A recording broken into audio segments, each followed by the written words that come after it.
ஓம் சாந்தி. 5/7/2024 சாக்கார முரளி, முரளியின் சாரம். இனிமையான குழந்தைகளே, நினைவின் மூலம்தான் பேட்டரி சார்ஜ் ஆகும், சக்தி கிடைக்கும், ஆத்மா சத்தோ பிரதானமாகும். அதனால் நினைவு யாத்திரையின் மீது முக்கியமான கவனம் செலுத்துங்கள். கேள்வி: எந்த குழந்தைகளின் அன்பு ஒரு பாபாவிடம் இருக்கிறதோ அவர்களின் அடையாளம் என்னவாக இருக்கும்? எந்த குழந்தைகளின் அன்பு ஒரு பாபாவிடம் இருக்குமோ அப்படிப்பட்ட குழந்தைகளின் அடையாளம் என்னவாக இருக்கும்? இதுக்கு பாபா 4 விதமாக பதில் கொடுத்துருக்காரு. ரொம்ப அழகான பதில். முதலாவது, ஒரு பாபாவிடம் அன்பு இருக்கும் என்றால் பாபாவின் பார்வை அவர்களை முழு திருப்தி அடைய செய்துவிடும். ஒரு பாபாவிடம் அன்பு இருக்கும் என்றால் பாபாவினுடைய பார்வை அவர்களை முழு திருப்தி அடைய செய்துவிடும். இரண்டாவது, அவர்கள் முழு பற்றற்ற நிலையில் இருப்பார்கள். 3, யாருக்கு எல்லையற்ற தந்தையின் அன்பு பிடித்திருக்கிறதோ அவர்கள் வேறு யாருடைய அன்பிலும் சிக்கிக்கொள்ள முடியாது.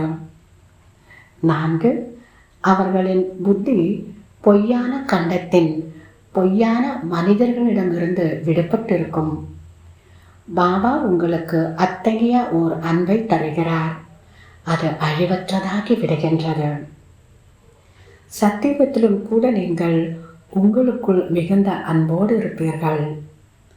ஓம் சாந்தி. ஒவ்வொருவருக்குள்ளும் விகாரங்கள் தான் உள்ளன. மிக மோசமான மனிதர்கள். இப்பொழுது இப்படிப்பட்ட மனிதர்களை நல்ல மனமுள்ள மலர்களாக ஆக்குகிறார் தந்தை. இந்த பாபாவினுடைய அன்பாகப்பட்டது குழந்தைகளாகி உங்களுக்கு ஒரு முறை மட்டுமே கிடைக்கிறது. பிறகு அது அழிவற்றதாகின்றது. அங்கே நீங்கள் ஒருவர் மற்றவர் மீது மிகுந்த அன்பு செலுத்துகிறீர்கள். இப்போது நீங்கள் மோகத்தை வென்றவர்களாக ஆகிக் கொண்டிருக்கிறீர்கள். சத்தியுக ராஜ்யம் மோகஜீத் ராஜாராணி மற்றும் பிரஜைகளின் ராஜ்யம் என சொல்லப்படுகின்றது. அங்கே ஒருபோதும் யாரும் அழமாட்டார்கள். துக்கத்தின் பெயரே இருக்காது. ஸ்ரீ கிருஷ்ணர் புது உலகத்தின் முதல் இளவரசர் மற்றும் ராதை 2ஆம் நம்பரில் உள்ளார். சில வருடங்களின் வித்தியாசம், அவ்வளவுதான். சிருஷ்டியின் ஆரம்பத்தில் இவர் முதல் நம்பர் என்று சொல்லப்படுகிறார். அதனால்தான் கிருஷ்ணர் மீது அனைவரும் அன்பு செலுத்துகின்றனர். பாபா சொல்கிறார், இவர்தான் சியாம் என்றும் சுந்தர் என்றும் சொல்லப்படுகிறார். சொர்க்கத்திலோ அனைவரும் சுந்தரராகவே, அதாவது அழகாகவே இருந்தனர். எல்லையற்ற தந்தையை அனைவருமே நினைவு செய்கின்றனர். அவருடைய நினைவின் அன்பில் கண்ணீர் விடுகின்றனர். ஹே மணவாளனே, எப்போது வந்து மணமகள்கள் அனைவரையும் சந்திப்பீர்கள் என்று. ஏனென்றால் நீங்கள் அனைவருமே பக்தைகள். பக்தைகளின் பதி பகவான் ஆவார். பகவான் வந்து பக்தியின் பலனை தருகிறார். பாபா சொல்கிறார், பாரதத்தின் மகிமை அளவற்றது. ஆனால் இதையும் நீங்கள் புரிய வைக்க முடியும். பாரதம் என்பது உலகத்தின் அதிசயம். அவை மாயாவின் 7 அதிசயங்கள் உள்ளன. உலகத்தில் அதிசயங்கள் 7 அப்படின்னு சொல்லிட்டு இருக்காங்க. ஆனால் பாபா சொல்கிறாரு, இந்த சொர்க்கம்தான் முதல் அதிசயமான விஷயமாகும், அதிசயமான உலகமாகும். ஈஸ்வரனின் அதிசயம் ஒன்றுதான். பாபா ஒருவர். அவருடைய அற்புதமான சொர்க்கமும் ஒன்றே ஒன்றுதான். அதைத்தான் ஹெவன், பேரடைஸ் என சொல்கின்றனர். உண்மையிலும் உண்மையான பெயர் சொர்க்கம் என்ற ஒன்றுதான். இது நரகமாகும். சக்கரம் முழுவதையும் பிராமணர்களாகிய நீங்கள்தான் சுற்றி வருகிறீர்கள். இனிமையிலும் இனிமையான விஷயங்களை பாபாதான் அமர்ந்து புரிய வைக்கிறார். அந்த பக்தியின் சாஸ்திரங்களையோ ஜென்ம ஜென்மாந்தரமாக படித்தே வந்தீர்கள். இப்போது பாபா அனைத்து தர்மங்களை சேர்ந்தவர்களுக்காகவும் ஒரே ஒரு விஷயம் சொல்கிறார். அவர் சொல்கிறார், தன்னை ஆத்மா என உணர்ந்து தந்தையை நினைவு செய்தீர்கள் என்றால் உங்களுடைய பாவங்கள் நீங்கிவிடும். இப்போது நினைவு செய்ய வேண்டியது குழந்தைகளாகிய உங்களுடைய வேலையாகும். இதில் குழப்பம் அடைவதற்கான விஷயமோ கிடையாது. பத்தித்த பாவனர் ஒரு தந்தை மட்டுமே. அனைவருக்காகவும் இந்த ஞானம் உள்ளது. இது சகஜ ராஜயோகம் மற்றும் சகஜ ஞானமாகும். நல்லது.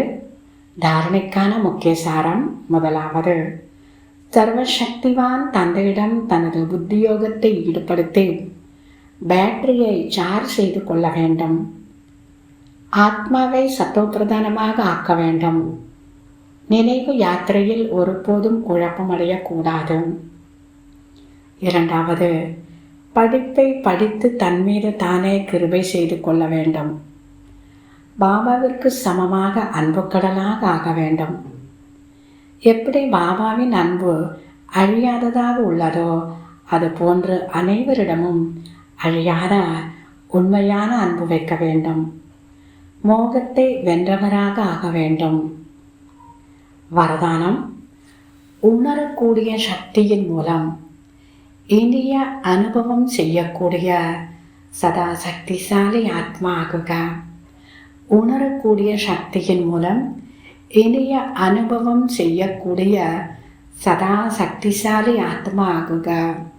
விளக்கம், இந்த உணரும் சக்தியானது மிக இனிமையான அனுபவத்தை ஏற்படுத்துகிறது.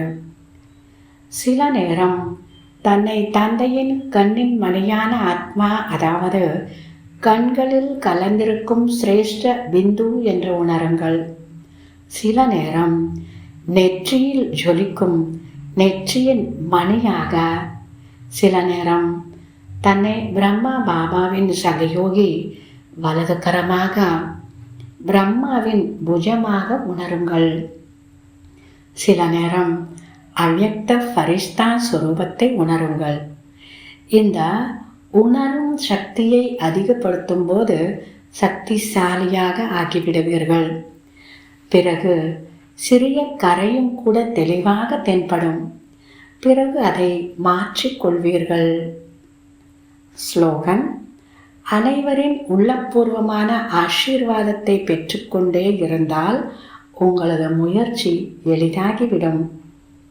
அனைவரின் உள்ளபூர்வமான ஆசீர்வாதம் பெற்றுக்கொண்டே இருந்தால் உங்களது முயற்சி எளிதாகிவிடும். நல்லது. இனிமையிலும் இனிமையான 5000 வருடங்களாக காணாமற் போய் மீண்டும் கண்டெடுக்கப்பட்ட செல்ல குழந்தைகளுக்கு தாய் தந்தை பாப் தாதாவின் அன்பு நினைவுகள் மற்றும் காலை வணக்கம். ஆன்மீக குழந்தைகளுக்கு ஆன்மீக தந்தையின் நமஸ்காரம். ஆன்மீக தந்தைக்கு ஆன்மீக குழந்தைகளின் நமஸ்காரம். ஓம் சாந்தி.